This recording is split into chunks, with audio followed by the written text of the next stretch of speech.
똑같은 사건을 보고도 완전히 다른 반응을 보이는 이유는 단순한 생각 차이가 아니다. 보수와 진보는 세상을 바라보는 기준 자체가 다르기 때문이다. 이건 성향의 문제가 아니라 인식의 구조에서 출발한다. 그리고 그 구조는 뇌, 감정, 정보 소비 방식, 성별, 행동 양식까지 전부 연결되어 있다.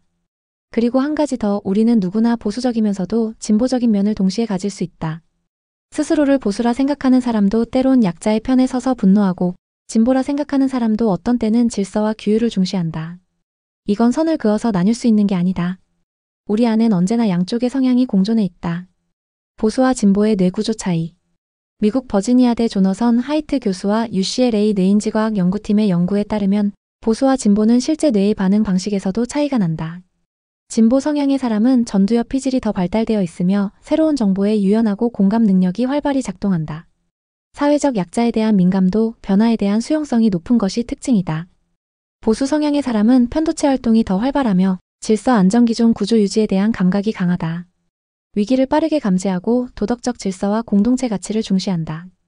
예를 들어 범죄 사건을 보면 진보는 왜 저 사람이 그런 선택을 했을까를 고민하고, 보수는 다시는 이런 일이 벌어지지 않게 강하게 처벌해야 한다고 생각한다. 정보 소비 방식의 차이. 보수와 진보는 어떤 미디어를 소비하고 어떤 콘텐츠에 반응하는지도 완전히 다르다. 진보 성향 SNS, 커뮤니티, 유튜브 클립, 쇼츠 등 감정 몰입형 콘텐츠에 빠르게 반응한다. 공감과 분노를 불러일으키는 이야기 중심의 서사를 선호한다. 나무위키, 트위터, 페이스북, 유튜브 커뮤니티에서 활발하다. 보수 성향 긴 글, 전문 자료, 공식 통계, 판결문, 정책 분석 자료 등을 더 신뢰한다. 정제된 언어와 검증된 출처를 선호하며 위키백과 보도자료, 공청회 영상, 논문 등을 소비하는 경향이 높다. 동시에 보수 유튜브 채널을 통해 자신의 세계관에 부합하는 콘텐츠를 빠르게 흡수하기도 한다. 보수 진영 역시 자신들의 세계관과 감정에 부합하는 유튜브 콘텐츠에 매우 적극적이다. 이 또한 감정적 소구의 일환이며 결코 냉철하고 거리감 있는 소비만 하는 건 아니다. 누구나 공감되는 정보를 더 오래 보고 더 많이 퍼뜨린다. 이런 차이는 알고리즘에 의해 더욱 강화된다. 유튜브, 틱톡, 페북 등은 사용자 성향에 맞춰 유사한 감정 콘텐츠를 반복 노출시키고 이로 인해 확증 편향은 점점 심화된다. 판단 구조와 정치적 행동 양식. 진보는 공감에서 출발해 판단에 도달한다. 불공정 약자 사회 문제에 감정적으로 반응하고 그 감정을 기반으로 정의를 주장한다.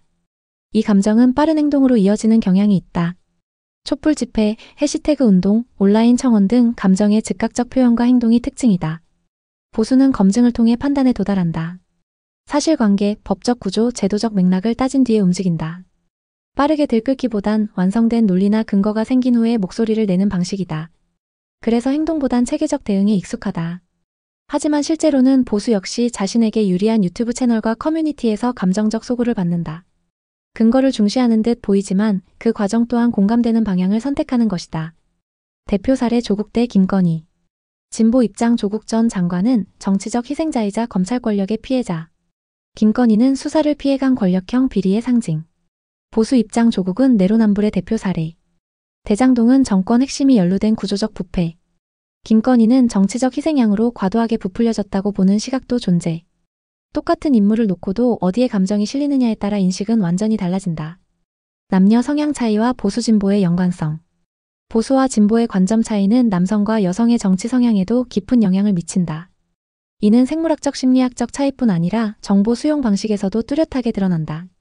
여성은 평균적으로 공감 능력, 감정 이해, 사회적 감수성이 더 높다.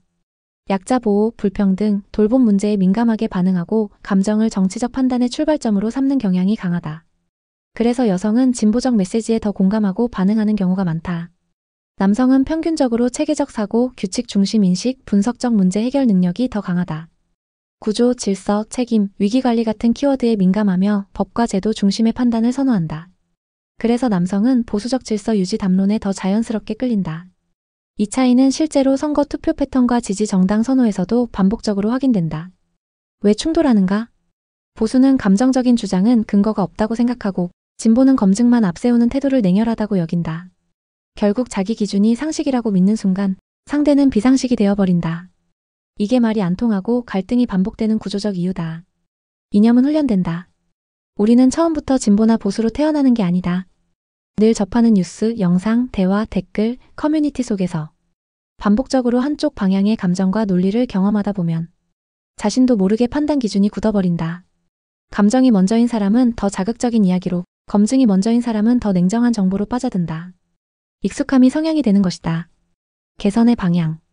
보수든 진보든 자신의 판단 기준이 절대적이라고 믿는 순간 타인의 생각은 틀린 것이 아니라 이상한 것이 되어버린다. 이 갈등을 줄이기 위해선 서로의 방식이 틀린 게 아니라 다르다는 걸 인정하는 게 첫걸음이다. 진보는 때로 감정에만 휘둘리지 않도록, 보수는 때로 너무 냉소적으로만 판단하지 않도록 서로의 장점을 조금씩 받아들이는 게 필요하다. 공감 위에 검증이 올라가면 진실이 보이고, 검증 위에 공감이 얹히면 설득이 생긴다. 이 두 가지가 균형을 잡을 때 우리는 조금 더 나은 대화와 판단을 할 수 있다. 결론. 보수는 사실 판단, 진보는 감정 판단의 흐름을 가진다. 이건 우열이 아니라 각자 세계를 읽는 방식이다. 검증 없는 공감은 선동이 되고 공감 없는 검증은 냉소가 된다. 서로 다른 기준을 이해할 때 진짜 소통은 시작된다. 여러분은 보수와 진보의 차이를 어떻게 느끼시나요? 우리는 정말 다르기만 한 걸까요? 아니면 같은 걸 다른 언어로 말하고 있는 걸까요? 여러분의 생각을 댓글로 남겨주세요. 서로의 기준을 이해하는 작은 시작이 더 나은 토론을 만들 수 있습니다.